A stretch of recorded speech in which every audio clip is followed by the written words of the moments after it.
Hey guys, welcome back to another video, and in today's video we are doing the Shrine of Secrets review for the 31st of March 2021. This is the series where we go over the Shrine of Secrets in Dead by Daylight. There are 2 killer perks and 2 survivor perks. We go over what they do, how they work, how the perk changes as you tear it up, what characters they come with, and at the end I'll give my thoughts on which ones you should buy with iridescent shards. The Shrine exists to basically give you an option to pick up better and like a wider range of perks from like characters you normally have to pay for, or are kind of grindy, I guess, if they have really bad perks but one really good perk, you know what I mean. So this is just me using my knowledge to kind of guide you on which ones I think you should buy. I would only recommend DLC perks, or unless it is a really good perk on a free character, that's like you should probably maybe just get this because it's incredibly powerful. But for the most part, it's DLC perks. So, this week it's unique. It's unique, but I don't think it's very good, if at all. So we're just gonna get straight into it, I think. Also, I'm recording this on the day of the Shrine, but this will be uploaded the day after. So you'll be seeing this the day after the Shrine released. But I've just been busy, so I wanted to record it, and then have out on the next day. So okay, whatever, doesn't matter.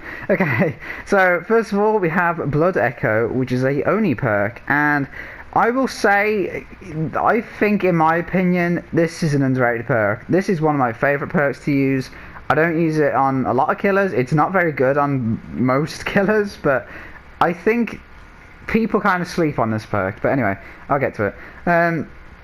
Blood Echo has it so once you hook a survivor, anyone else who is injured, so when you hook someone, if like all of the 3 people are injured, they will suffer from this, and it means they will suffer from hemorrhage and exhaustion for 45 seconds. So that means they bleed more, and they can't use exhaustion perks, sprint burst, live, dead hard, anything like that.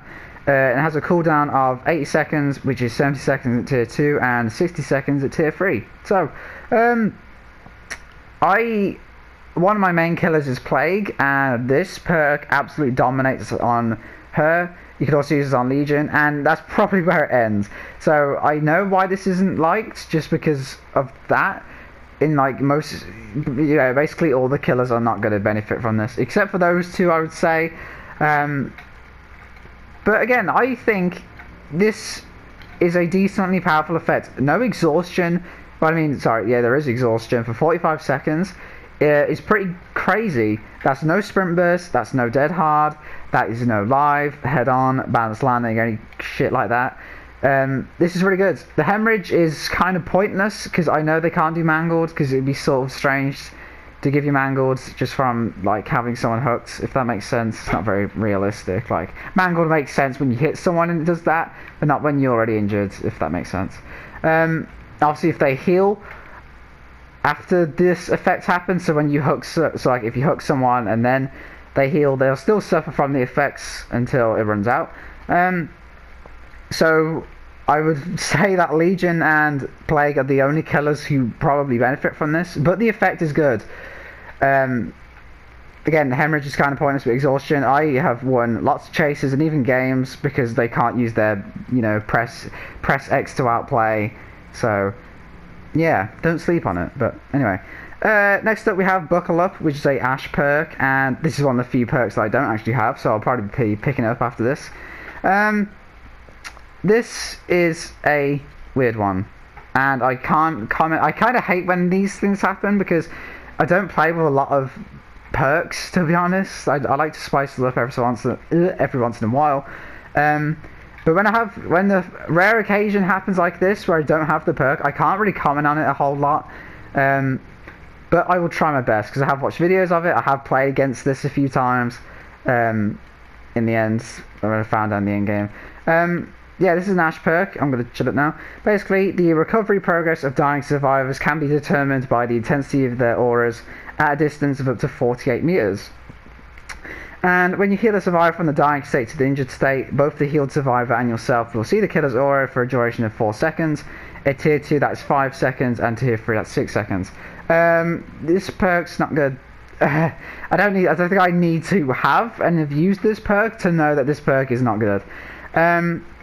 there are a lot of better slugging perks, and to be honest, Ash's other perk is also an anti-slug perk, and honestly, I would say that one is better than this one.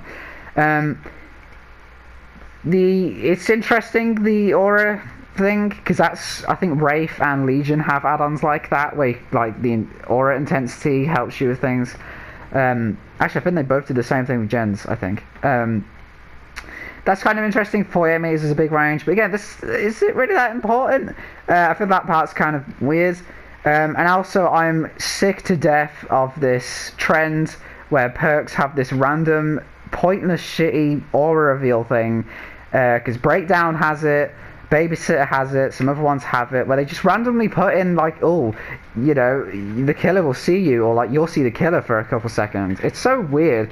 I know why they do it, because there has to be, because obviously you need to level the perk up, so if it stayed at 48 meters and it was that, then it'd be, like, there'd be no reason to level up the perk. So, but I don't know, they could try and spice it up a bit. Maybe like faster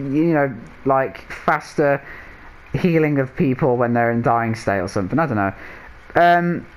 Again, I just think there's better anti-slug perks. The aura reveal thing is really stupid again. They do it so much. Yeah, I don't know. Again, I can't really comment on it, but I can tell you that this is not a good effect at all. Bring Unbreakable. Just no, don't use this perk. Don't bring it. I'm literally only picking this up because I have almost every perk in the game. I'm not gonna be buying Ash ever, so I might as well just get it now. So yeah. Next up we have Forced Penance, which is a Pyramid Head perk, Executioner perk, whatever you want to call it. Again, this one's not good. Basically, survivors who take a protection hit are inflicted with broken status effect for 60 seconds. In tier 2 that's 70 seconds, and tier 3 that's 80 seconds. So, protection hits are either when you're carrying someone to the hook and they body block, that's a protection hit, and also when they are taking a hit for someone. But sometimes that doesn't count, and that's one of the things that's protection hits in that sense are really weird, because I think it mainly counts for like if someone's been recently unhooked, because sometimes when I have like protection hit challenges or whatever, or if I'm using We're Gonna Live Forever, it's so random. It kind of just like, sometimes it counts it and then sometimes it doesn't. It just feels like it's random. It's just like, oh, I don't know if I'm going to give you protection hit or not. So yeah, also Broken is kind of weird in that sense, because if it is the one where, you know, they're taking a hit for someone not carrying someone, so it's like just a normal chase, you're going after someone who's injured and then they get in the way. If you chase the injured person, the original person, then yeah, you'll get the down and everything, but also they could be, you know, wasting their time healing from that. But if you chase the person who has broken, then the broken part of it gets wasted, because the point is that they can't heal. But if you're in a chase with them, then they can't heal. So that's kind of weird.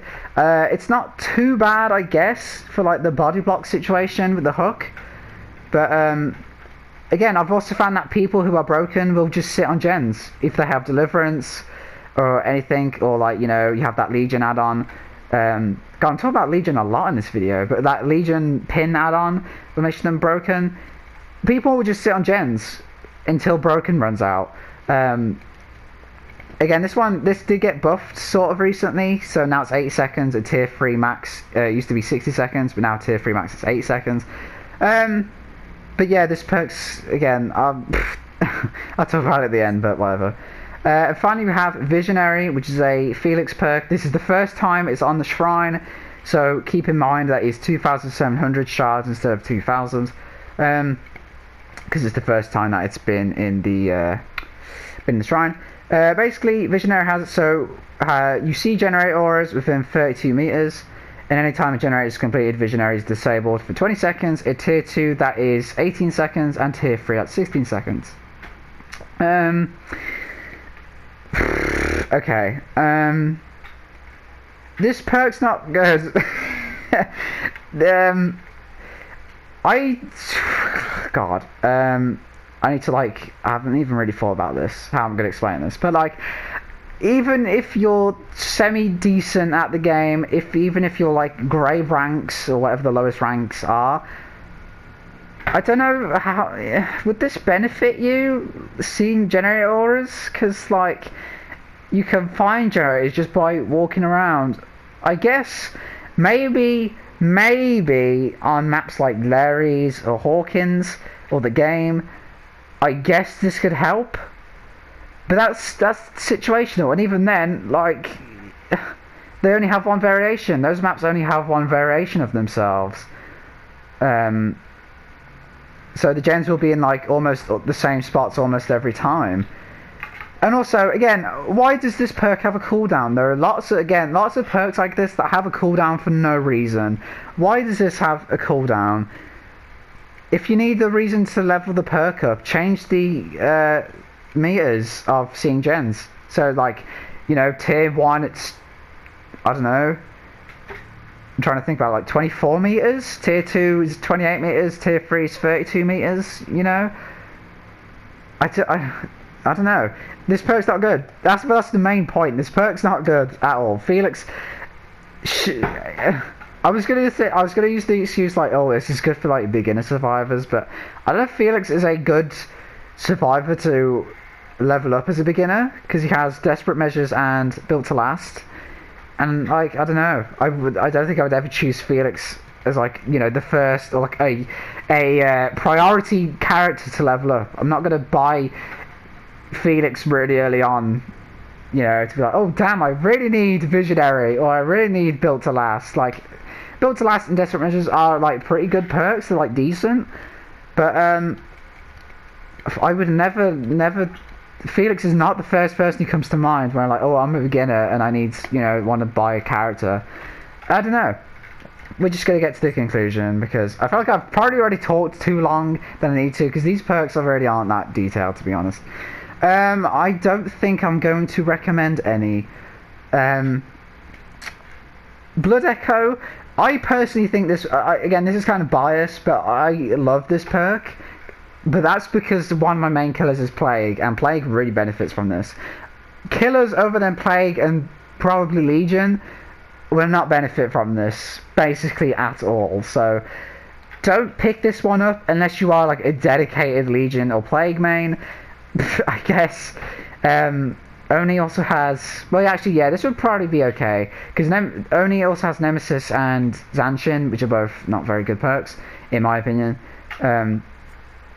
So unless you are like absolutely dedicated to one of these killers, get this, I guess. But yeah, again, it's conflicting because I really love this perk, but again, that's just because I play Plague a lot of the time. So yeah, Buckle Up is absolutely garbage. Again, I haven't played with this perk. I don't have this perk, like I said, and haven't really. I literally never see people use this, which honestly should say a lot, really.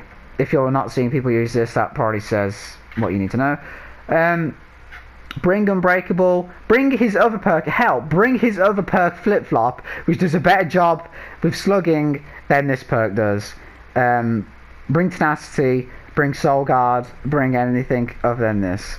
Force Penance is kind of weird, as I explained.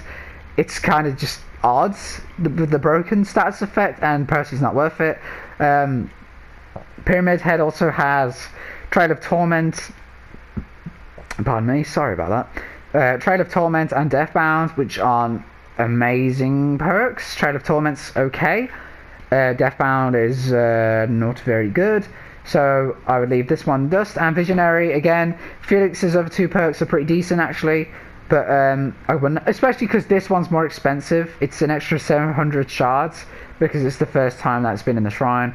I definitely would not spend that amount for fucking Visionary, no. Seeing generators, if it's an outdoor map, there's no excuse because you can see the giant thing coming out the top of the flashing lights. So maybe if you are on Larry's, but again, that's situational, isn't it? So don't buy any of these. If you are really devoted to Legion or Plague and you don't already have this perk, definitely recommend it, because you will see the risk. You know, don't need to worry about dead hard or anything. But again, even then, it's like, you know, no other killer is going to benefit from exhaustion and hemorrhage when you hook someone for 40 seconds. everything else is hot garbage. That's the nicest way I can put it. They're all terrible, and I would never put shards on any of these.